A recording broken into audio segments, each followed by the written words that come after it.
get more wild. SNL's kind of funny again. They've had some funny sketches. Yeah. They had Shane on twice. Shane on twice? Yeah. I know. Yeah, so it's good. It's good for comedy. It's good. Comedy has to be looser. You have to be more wild. Doesn't mean you're cruel. It doesn't mean you're evil. It's just comedy. Just like movies where people get shot, that's not evil either. Okay? It's like comedy is funnier when it says fucked up things. It just is. Always has been. Yeah, back from Richard Pryor and Lenny Bruce and Sam Kinison and Bill Hicks and everybody else and Eddie Murphy. It's always been the wildest shit is what's funny. Maher and Joe Rogan just joined forces to call out Hollywood's growing disconnect from everyday audiences. They slammed the industry's obsession with political correctness and its tendency to mock traditional roles. With sharp wit and zero filter, they exposed what they see as entertainment slide into preachy, out-of-touch messaging. All of a sudden, like, wide open. They were completely open to do wild stuff now because they're like, look, fuck all this woke shit. This is not profitable. Not only is it not profitable, like, we're actually killing the business. And you're killing the business of comedy because people watch these specials and like, what is this? Like, you made a DEI comedy special or, you know, an inclusive comedy special where you're letting people do comedy in the biggest form in the world just because they fit this particular group of people, this particular political group. It's crazy. It's identity politics in the worst way possible because it's counterproductive for your business. Joe Rogan didn't mince words when criticizing Netflix for prioritizing diversity initiatives over genuine comedic talent. He argued that the platform's focus on representation often came at the expense of actual humor, resulting in specials filled with forced, unfunny material. According to Rogan, Netflix's comedy began feeling more like a checklist than entertainment. Audiences noticed and the laughs dried up. Ratings fell, subscriptions slipped, and critics took aim. What was meant to be a bold, inclusive move turned into a business misstep. Rogan summed it up plainly. Pushing ideology over quality isn't progressive. It's just bad business wearing a mask. Provide entertainment. And in some of your more successful businesses are the movies and shows. They're wild shows. Yeah. Like crazy shit happens in these shows, but not with comedy. With comedy, we have to gatekeep. We have to keep it. And I think they realized after they did a few of those things that nobody watches them, people hate them, and it actually is bad for their business. And then they do the Brady Roast. Boom! And they're like, okay. You know, and when I did my special, they had no limitations on me. They didn't say anything. And they have before? And it was live. But no, because it was live. They're like, we're not telling you what to say. It's live. Just go ahead. By the time Joe Rogan got his shot, Netflix had started facing the facts. The go woke, go broke trend was hitting their bottom line, and audiences were tuning out. In response, the company shifted gears, returning to what made them successful in the first place. Real comedy. No more handing out specials to check boxes. Now, comedians had to deliver genuine laughs to earn the spotlight. The change paid off. Subscriptions stabilized, audiences re-engaged, and the laughter returned. Netflix learned a tough but valuable lesson. Viewers want entertainment, not agendas. When comedy focused on being funny again, everyone won. For the club, they're like, okay. I'm like, really? Okay. Sure. They're letting it go. Now, Tony has a special that's coming out on Netflix. They're doing Kill Tony is on Netflix now. Really? He's doing more roasts on Netflix. Yeah. It's great. Netflix may have revived itself by stepping away from the woke playbook, but Hollywood still can't resist sinking deeper into it. Studios keep rewriting beloved classics and fairy tales, twisting them into clumsy modern narratives that nobody wants. Iconic characters get reimagined, timeless plots destroyed, and the end result feels like a lecture rather than entertainment. Audiences are rejecting it, and the box office numbers show it. Netflix thrives by focusing on talent and storytelling, while Hollywood sabotages itself under the guise of progress. So the competition with YouTube, because so many people like Shane put his special out on YouTube, Ari put Jew on YouTube. So many people are putting these wild specials on YouTube and they're getting massive numbers. Yeah. Massive numbers. And so I think they're just like, look, we're in the fucking business. Like, what are we doing? This is obviously like super popular and people love it. And it's also really good. This is really good comedy. Like, what are we doing? What are we doing? Going back. broke. going woke. Let's go back to where we were. And now that Trump's in office, it's like, well, the whole country leans in that direction now. Trump's relentless war on wokeness has done more than shake up politics. It's reshaped entire industries. For years, corporations and entertainment giants catered to woke culture, alienating millions of everyday Americans who felt disconnected from the narratives being forced on them. The message was pushed as truth, but people weren't buying it. Then came Trump. By calling out the hypocrisy and excesses of wokeness, he gave voice to frustrations that had been simmering for years. His unapologetic stance not only won massive support, but also encouraged industries to drop virtue signaling and refocus on what works: serving customers. Thing that's gone on, it seems like in this, especially this last year, where what's the word I'm looking at? Ideology is more important than art. Way more, certainly to the awards. Yeah. And it's just, it's like, ideology Right. trumps art. Ideology trumps individual effort. Ideology trumps good. Ideology trumps entertaining. The woke crowd has abandoned the heart of entertainment, replacing joy, laughter, and inspiration with lectures and propaganda. Instead of telling compelling stories, Hollywood now sacrifices creativity on the altar of indoctrination. Characters are no longer relatable or inspiring.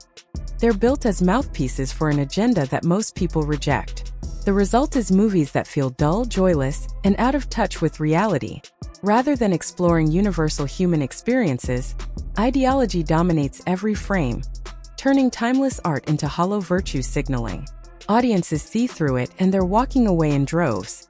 At the time, I have to say to you, besides the great entertainment, I have always really appreciated the way you pushed back.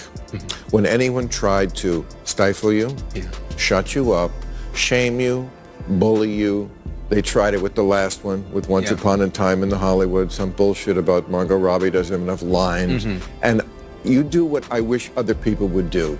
Instead of apologizing like a little pussy, you say, I don't agree with your assessment. Bill Maher argues more filmmakers should follow Quentin Tarantino's lead and resist bowing to the woke mob. Directors, he says, owe it to both their art and their audiences to defend creative freedom, even if it offends. Unfortunately, many lack Tarantino's backbone. Instead, they grovel, apologize, and cut powerful scenes to appease critics who will never be satisfied. For Maher, that surrender doesn't just weaken individual films, it undermines the entire art of storytelling itself. I want you to get more wild. SNL's kind of funny again. They had some funny sketches. Yeah. They had Shane on They had twice. Shane on twice. Yeah. I know. Yeah, so it's good. It's good for comedy. It's good. Comedy has to be looser. You have to be more wild.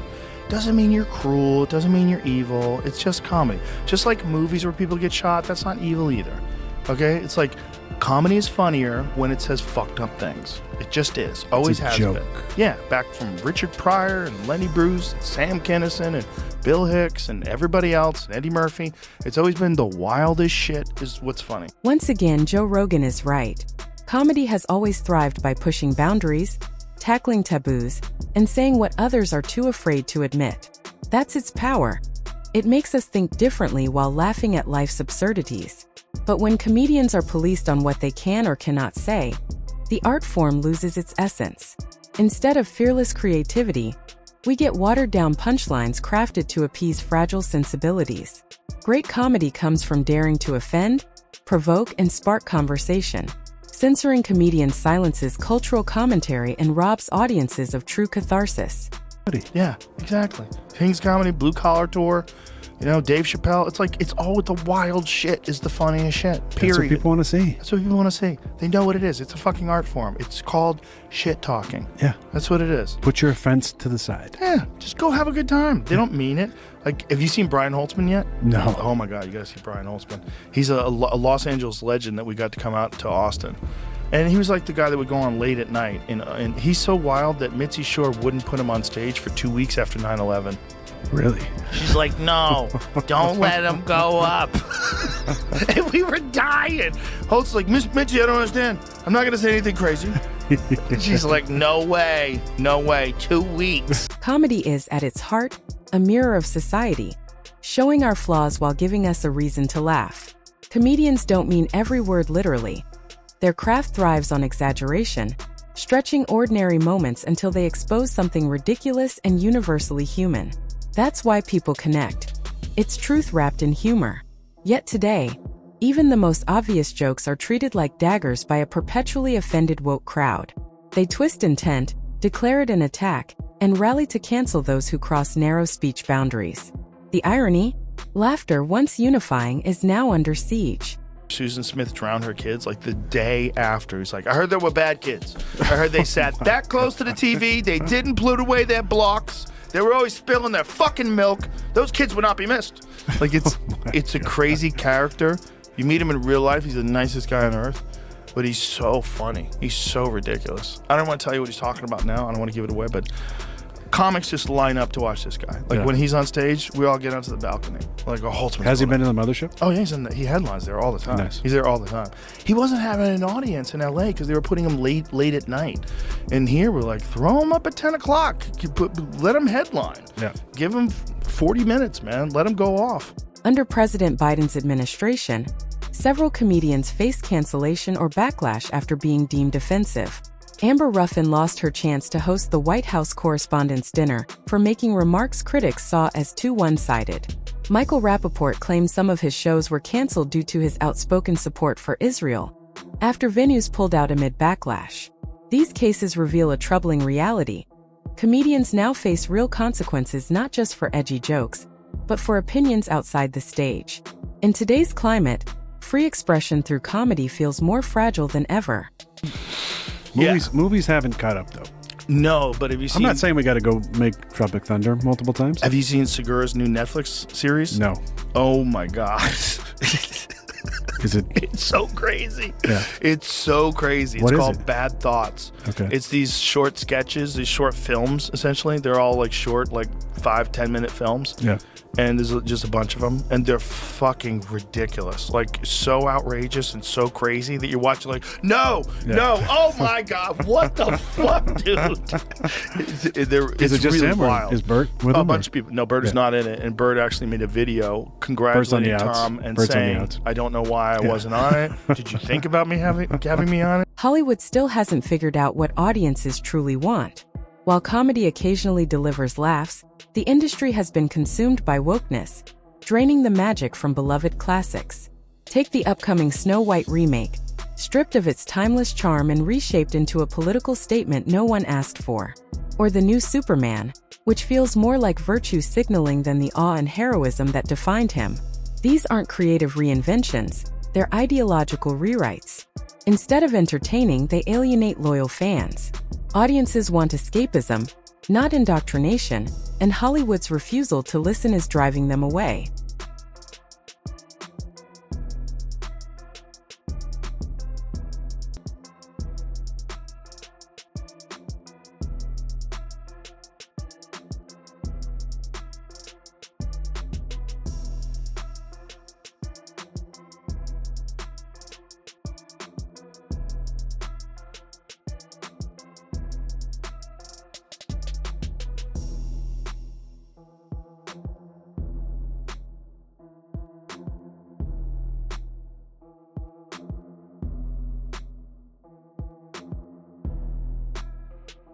That's legendary director Quentin Tarantino, one of the few voices in Hollywood bold enough to call out the culture of censorship strangling creativity.